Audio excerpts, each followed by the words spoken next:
Jai Jai Shankara Hara Hara Shankara. Many have been asking me, Swami, you have chanted a lot of mantras, you have shared a lot of mantras. What prompted you to write the book Happy Married Life? Wonderful question. I appreciate you asking this question.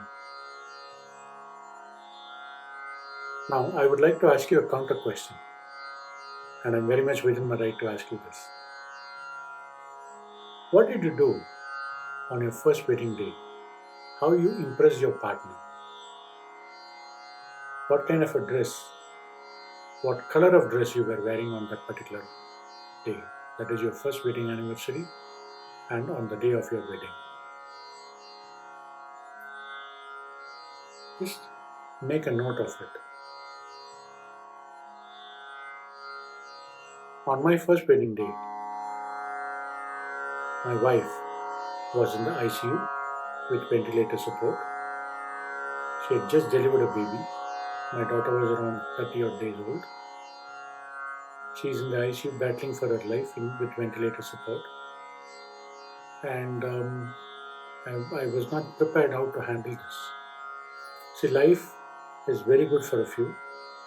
At times, people are able to enjoy their life, lead a normal life, and so on. But for a few, when they face an adversity in their life, they do not know how to handle it. I also had a similar such situation. I faced the worst sort of adversity possible on earth because for a woman, uh, being in the ICU after after delivering the child, her body goes through a lot of challenge. So being in the ICU is a lot more dangerous. Being with ventilator support is the ultimate.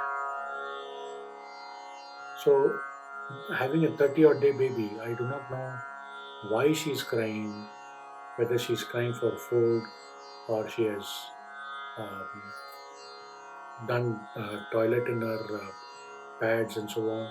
I do not know anything. I was not prepared for it, nor was I trained for it.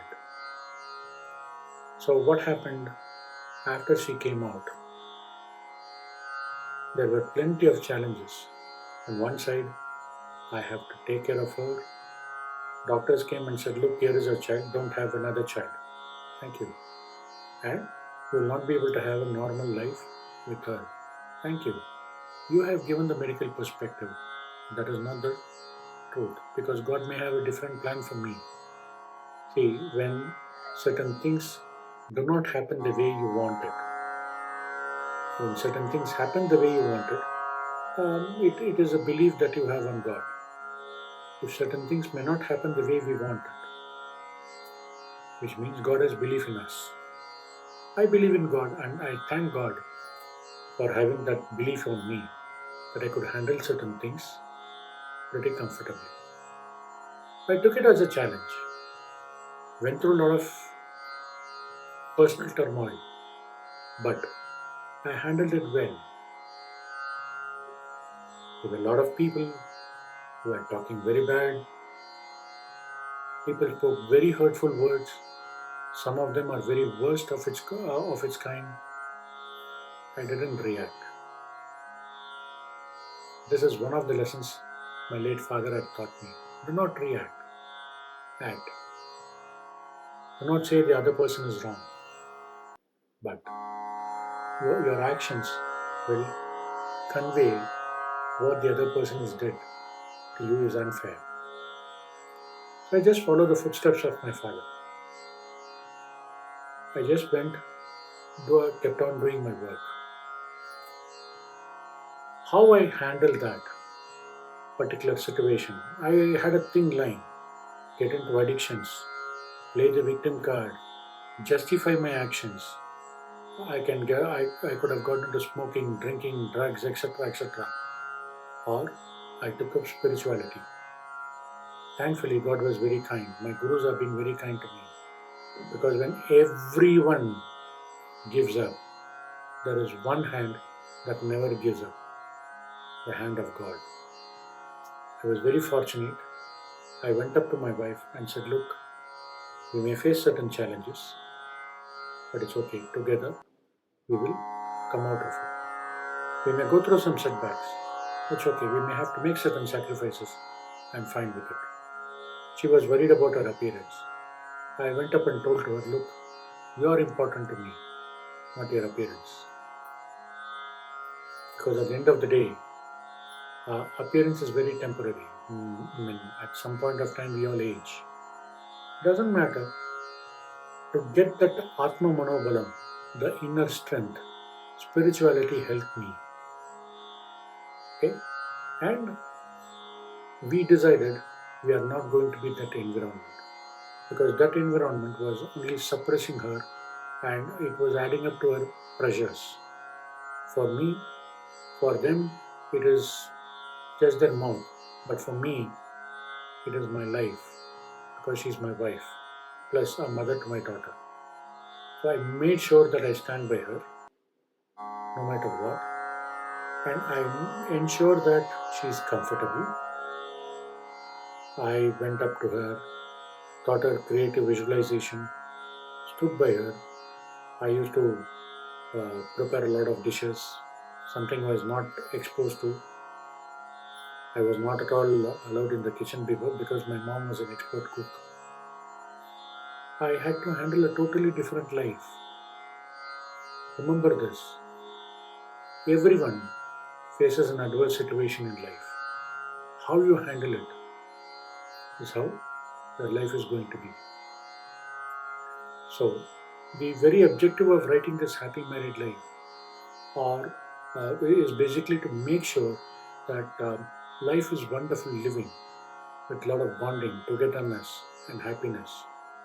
We went through plenty of challenges, suffered financially, emotionally, mentally, whatnot, made plenty of sacrifices. Today, I can proudly say she is the director of two private limited companies. She is a proprietor in one of her companies, and she is the managing trustee of my foundation. We were awarded by the Chief Minister for our work on lake rejuvenation and whatnot. All I did is went up to her and said, no matter what, I am there for you, I am there with you. Not only by words, but also by actions. I gave her that confidence. And this happy married life, we were the finalists in Elevate 2018, a flagship event organized by Government of Karnataka. Unfortunately, a segment was not considered. That's okay. We went up to the finals. That is very important. What we did, we did a lot of research. We went to various police stations, find out why couples are not aligning, why there is lack of compatibility. We figured out certain reasons. We chose certain things which aligns with our values and principles. So out of that, we took 7 core areas. We created this particular book based on those 7 formulas. No matter what, the couples have to complement each other instead of complaining against each other. I mean, if I need to find faults with you, I can do it any which way. But if there is one way I can do it to support you is by complimenting you for your efforts. I chose to compliment her. Today, as I said, she's a fantastic cook. She's very good at various things. She handles the entire digital marketing for my channel and for my business. She contributes a lot. I am where I am spiritually is because of her. It is because of her inputs I have grown spiritually. Of course, I did my own japas and I did take my own action plans and so on. But it was she who got that realization in me that okay, life is worth living. I almost decided to end my life. Rather we together, but we thought, why should we die? Why not we live and show to the world what it means to live? And today here we are. We are able to transform many people's lives. Why? Because I have already gone through the pain. And I do not want anyone to suffer in pain. Particularly when it comes to relationship. Today, just because there is a foul smell from the husband's mouth, divorce. Just because the husband's family is too good, divorce. Is that for what your parents got you married? Today, I have a daughter of marriable age and I'm concerned. This is the problem I'm trying to solve through my book. And this is the problem I'm trying to solve and I'm trying to help through my spiritual coaching.